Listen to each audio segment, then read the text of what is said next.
I think at the end of the day, we can live with a lot less. And this is a very sensitive topic again. Again, I like to be very controversial. So this is another topic that in, the tech or in the corporate world is kind of taboo, frankly. Yeah. The concept of degrowth. Welcome to WITT. Hi, I'm Megan. I talk with founders, investors, and operators working in tech. My aim is to inspire you with their stories and perspectives. Through this podcast, I want to amplify the voice of women working in tech. If you want to support WITT, then make sure you follow us on your favourite podcasting app. Then you won't miss any future episodes. Today we're joined by Amelia, innovation strategist, creative force, and founder of Z Tasty Life. She's redefining how we think about work, life, and impact. Let's dive in. Hi, Amelia. Welcome to WITT. It's great to have you on the podcast. Hey, Megan. Thanks for having me. We're like at opposite ends of the spectrum. Morning for me, evening for you. Exactly. But I would love to kick off our conversation with a lightning round. Is that okay? Sounds fun. Let's go. First question. A book every entrepreneur should read. The Odyssey. Okay. I like it. Yeah. Great. And then if you could give your younger self one piece of advice, what would it be? Don't listen to people that want to distort you from what you're doing. Okay, nice. And then a fun one. What is your favorite Italian word or phrase? Il dolce far niente, which means the sweet doing nothing, which means giving time to do absolutely nothing and let the mind rest before you go. I like it. Yeah. What's one company or founder that you're really excited about? I think anybody that's doing something in the sustainability space, I value a ton. Makes sense. Yeah. Definitely. Who is the one person you haven't met yet but would love to? The older me. The older you. Okay. I like it. And what's one habit that helped you stay creative? Yes, this is a one that's like I've had for years. I wake up every morning, 4:30, and I do what I call my morning school. So I sit at the desk and I spend a lot of time reading, and I religiously then just like learn a ton every morning, and then I use my journal to transcribe the new things that I've learned. Lovely. And then if you could wave a magic wand and change one thing about the kind of tech industry, what would it be? It will be simplification. We continuously want to complicate things when really removing is the key to making things better. And, Steve Jobs knew that very well. But I think generally speaking, we are always wanting to add features. I think it's about removing things. Definitely. I totally agree. Next question. If you could start a business tomorrow, what industry would it be in? And why? It would be in well-being. So it's about, helping people find more balance. And in fact, I'm kind of going there, but we can talk about it another time. But I think it's about, people centering and learning how to be more balanced. Lovely. And then are you a morning person or a night owl? Morning. Like I said earlier. So 4:30 qualifies me as a morning person. I think so. Yeah. And then last question for the lightning round, which is if you had to describe your entrepreneurial journey in 3 emojis, what would they be and why? So the question mark. Okay. The exclamation point. And the somewhat of a joyful face, maybe the big smiley one. Yeah. And what is the reason? Well, so the question mark is because and maybe we can get into this more later, but it's all about not being satisfied with where things are and always looking to inquire for different ways of doing things. Exclamation point is about being surprised at what you don't know yet. And then the smiley face because you want to have fun along the way and really enjoy, the journey. I like it. Very nice. Well, that was great. Thank you for answering my lightning round questions. And I now want to dive into some couple of big topics, right? So, can we talk about innovation and reinvention? What are your thoughts? What are your opinions? What do they mean to you? So innovation is a field that I have been involved since go in my career, mostly because I grew up in the corporate world, in consulting, helping companies solve their problems. And I always felt like there were new ways of doing things in a better way. So I slowly marched my way, wiggled my way in the corporate world to something called innovation. And my interpretation of it is it's about being in the new. That's what in novo actually means in the innovation terminology from the Latin. And what it means is looking at things in a different angle. So maybe stepping away from how we have always done it that way, right? And trying to see, is there a way that we could do it better? Is there a way we can simplify? Which goes back to your lightning round question. So, what can we get rid of? What can we do that's maybe, that we're overdoing? And so that's something that I find interesting. And to the same token, reinvention. So for me, it's about not being scared of change. And oftentimes change is the big dirty word in corporate Right. world, in Yeah, tech yeah, world, when you're like trying to do something, that's not been done before, it's often seen as dangerous. yeah. And the truth is any sort of, body of water that is stagnant and it sits doesn't rejuvenate. We need to put in new, fresh, movement so that generates a more exciting environment to grow things anew. Definitely. I totally agree. It's a really interesting kind of topics, and the way that some people think about them is very interesting. And it's change, as you said, is a very kind of controversial word, you could say. But Yeah. that's, yeah, no, great ideas. Um, let's change topics a little bit and talk about what it means to be human, right? Hmm. So when science and technology have such a dominant topic in the conversation, how do Hmm. we make time for like the humanity of art, literature when everyone is talking about obviously AI? Yes, it's an interesting time we're living in. I mean, I Mm-hmm. think I just read the other day something about the humanities being less and less sort of appreciated or even sought after at Yeah. universities. The numbers are decreasing of people going into things like art, philosophy, literature. And to Mm-hmm. me, that's extremely heart wrenching. Yeah. For me, I spent years in technology and corporate, but I value most of everything my classical education. I went to high school in Italy and I studied philosophy, art, and all those things totally informed the way that I operate in the world. In Mm-hmm. fact, they still have a very solid foundation. There's also things like how we communicate. Those are things that we learn from philosophy. How do we Yeah, the yeah, Socratic method? How do we debate? How do we have a more civilized conversation?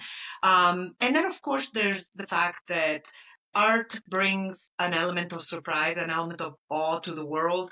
And the more things get harder, which we live in a very hard time now, yeah. Mm-hmm. poetry and all these other humanistic elements, they give us a sense of hope. They give us a sense of wonder.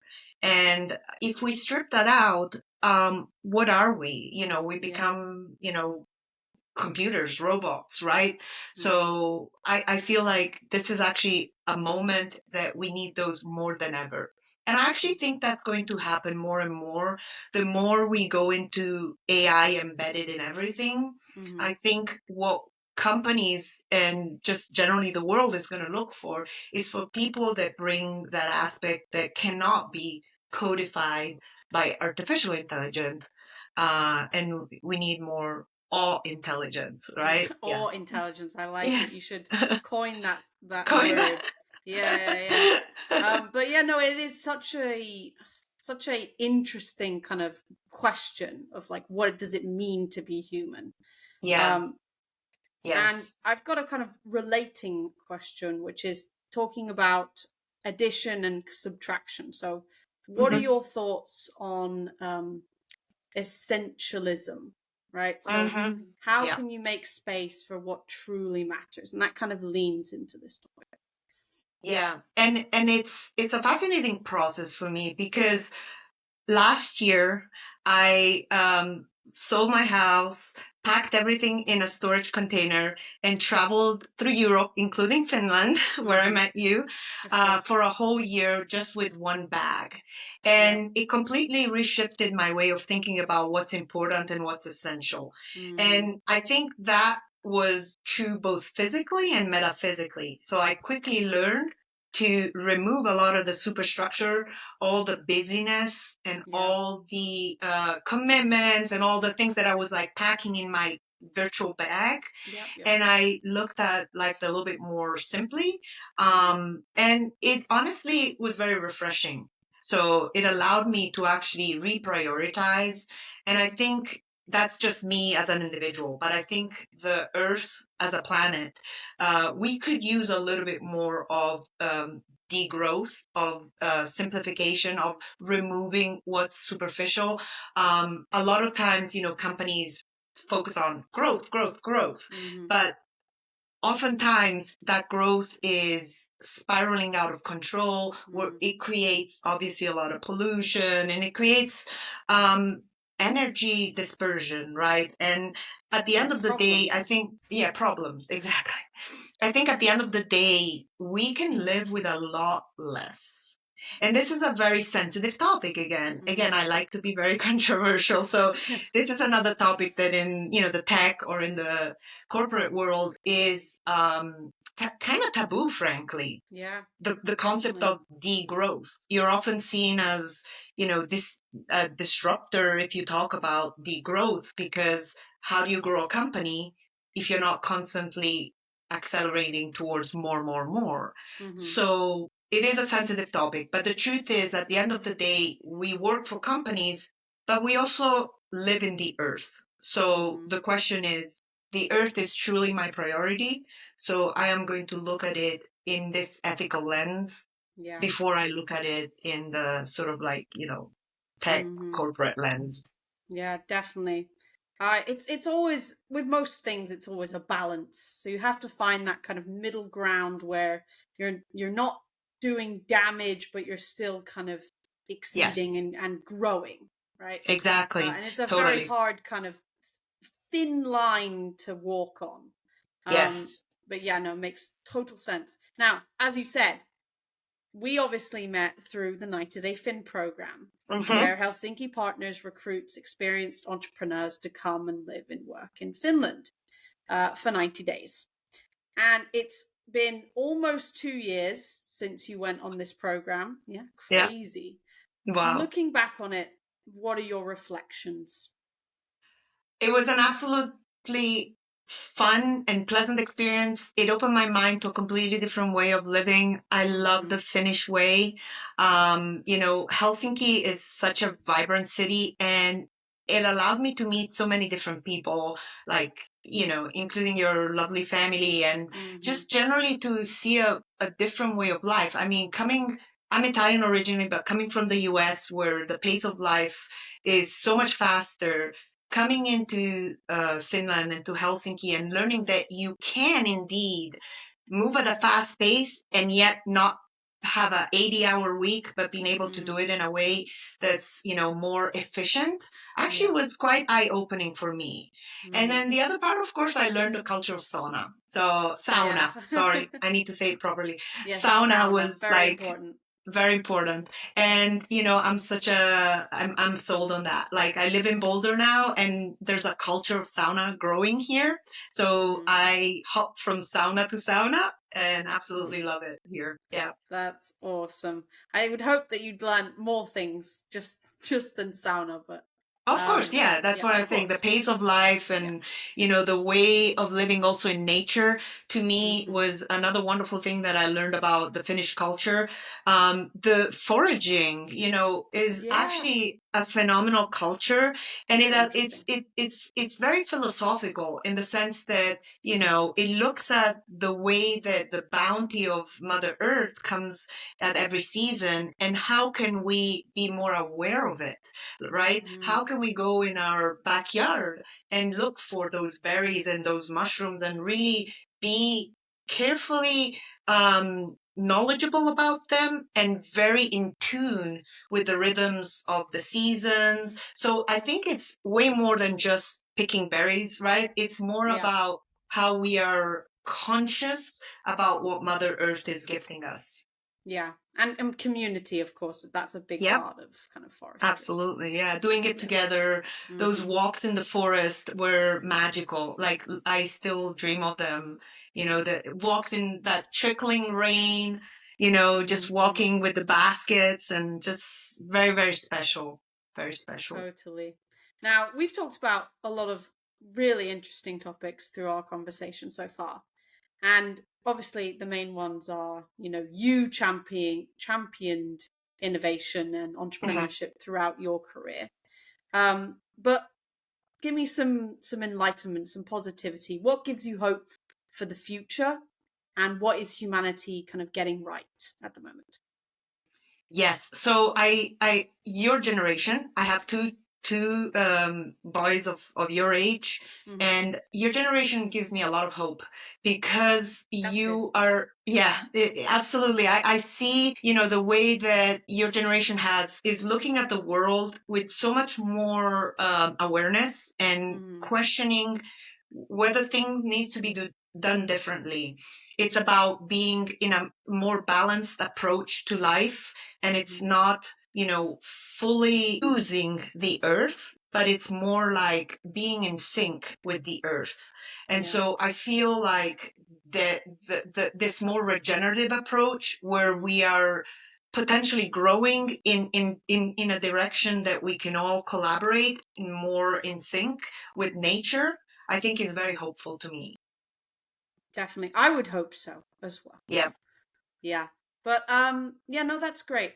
And now we're kind of going to dig into your frameworks, right? So you said in your prep questions the question mark framework. What does that mean? Like explain it to me. What does it mean? So we alluded a little bit of that earlier. For Yep. me, the guiding principle, rather than a framework, it's more of a guiding principle, right? It's Okay. more of my core value. Yep. It's about how I proceed into life. And as I move into next phases, next Hmm. projects, meeting people, for me, I always try to pause for a minute Hmm. and ask myself, is this the right direction? Is this the right person? Is Hmm. this the right project? But also asking myself one of the key questions, which is, what am I missing? So oftentimes, we can learn so much if we just take a step back and say, did I look at this in the right way? And maybe how do I step back Yeah. and and ask myself, is there anything else that I didn't ask? And I actually will bring that question to somebody maybe that I'm working with. Like, Hmm. what else can we be asking ourselves in Hmm. this scenario, in this project, etc., that maybe I'm totally missing? So it's sometimes that can be hard because Hmm. obviously, you're going to get Of back course. maybe an answer that you don't like, and that's an opportunity for change, an opportunity for growth. So the other thing is about questioning sort of the answers that you get back. Again, it's the constant inquiry. Hmm. So is what this system is telling me, is that the proper answer. So like, when I'm over my career, when I've been told like, this is the way you're supposed to do it, I often question that, saying Mm. like, is it really the only way? So Yeah. that's kind Is of it the like, best way, right? yeah, the The best way best or way. the only way. Yeah, exactly. Okay. Awesome. You know, that makes a lot of sense. I feel like a lot of people don't do that. It's kind of baked into cultures and societies that you don't really question. You kind of just go with it. So it's good that you've had that as a guiding principle. That's what you said? Yeah. Yeah. Okay. Awesome. And now it's story time, right? So we talked a little bit about this, and you gave yourself a well-deserved gap year, you could say. And I'm obviously planning to take my gap year or two soon. So how did it go? What I would love to hear some of your stories and adventures. It was a lot of fun. I have Yeah. to say, it's more fun when you look at it backwards Mm-hmm. than when I was going forward, because there was a lot of uncertainty as I was going one step in front of the other, designing it in a very serendipitous way. Mm-hmm. And at the moment, there were certainly times where I was like, what happens tomorrow? I don't know. And so for sure you get sort of like, you miss a train, you get Yeah. lost in a place you're not familiar with. And, there are moments of like, why am I doing this? Mm-hmm. There are down days, no question. Like, I mean, Of I course. literally packed a backpack, and traveled all over Europe, Mm-hmm. doing this. I put some things on my list that were, bucket list items. Yeah, yeah, of So, for course. example, I had done the Eurorail, Interrail, however it gets called, way back in when I was in college, but I wanted to do it again. Yeah. So I got a 2-month ticket on all trains through Europe, and so Mm-hmm. just hopped trains Wow. around. And then I also went through the Camino de Santiago, which is sort of a long hike. I Ooh. started in Portugal, Okay. and I started in Porto and walked all my way to Spain. And Wow. so it, literally backpacks and blisters on the feet and rain and wet, soggy clothes and Mm-hmm. random hostels in the middle of nowhere. So there was a lot of odd feelings, Odd if you will, feeling. Yeah. contrasting feelings, but that walking day by day for 2 weeks in a row like allowed me to be with myself in a way that I had never been, Mm-hmm.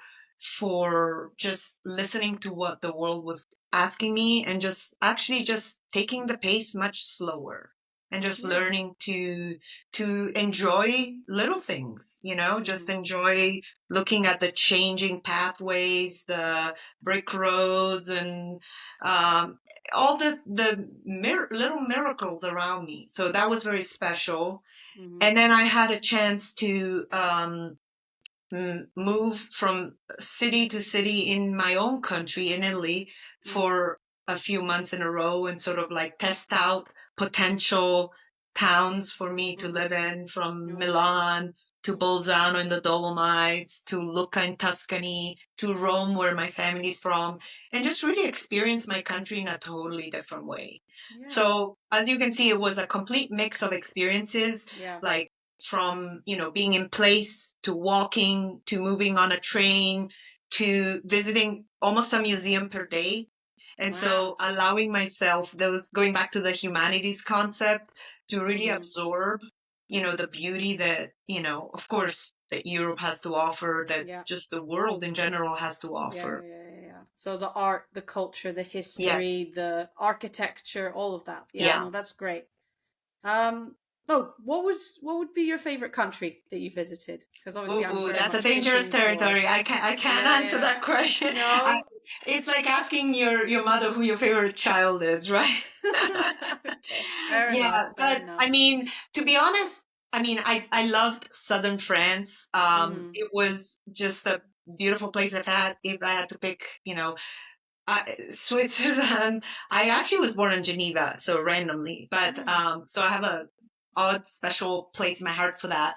And then, of course, like Italy is my home country. So Italy is a country full of contradictions. So I have to take it all as a package. It's both beautiful and frustrating at the same time.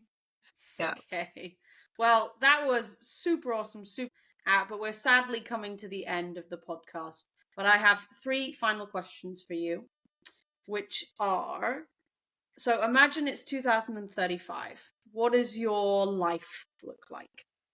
Ooh, I have a farm and a sort of like a Okay. homestead farm, and I am producing something of my own that is food based.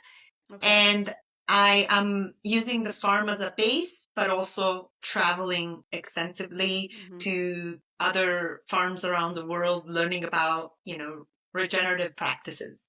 Wow, sounds awesome. And then how can listeners follow along with your journey? Great. I have a website. It's called Z Tasty Life. So Z like the letter Z, tastylife.com. And I sometimes blog there, but on that website, also my Instagram is there, and that's where I write daily. And my Instagram is z.tasty.life. And of course, LinkedIn as well. Of course, yes. For my professional life, LinkedIn is there. Yeah. And then how can listeners be useful to you? They can invite me to be a guide on their travels to Italy. And as I am deepening in this new venture, this new entrepreneurial venture, I am inviting people to visit Italy in a more immersive way, looking at the culture of Italy from the way past, and sort of also accompanying them with photography. I'm a photographer, so photojournaling their experience. Definitely. I will keep you in mind then for when I go to Italy. Yes. But thank you so much for coming on my podcast. I will, of course, be following along with your journey and your farm, soon to be farm. Sounds great. But yeah, thank you. Thanks, Megan, and I look forward to visiting you in Finland sometime soon. Thanks for listening. Hope you enjoyed this week's show. To make sure you don't miss next week's episode, follow us on your favourite podcasting app. Do consider leaving a review as it helps the podcast tremendously.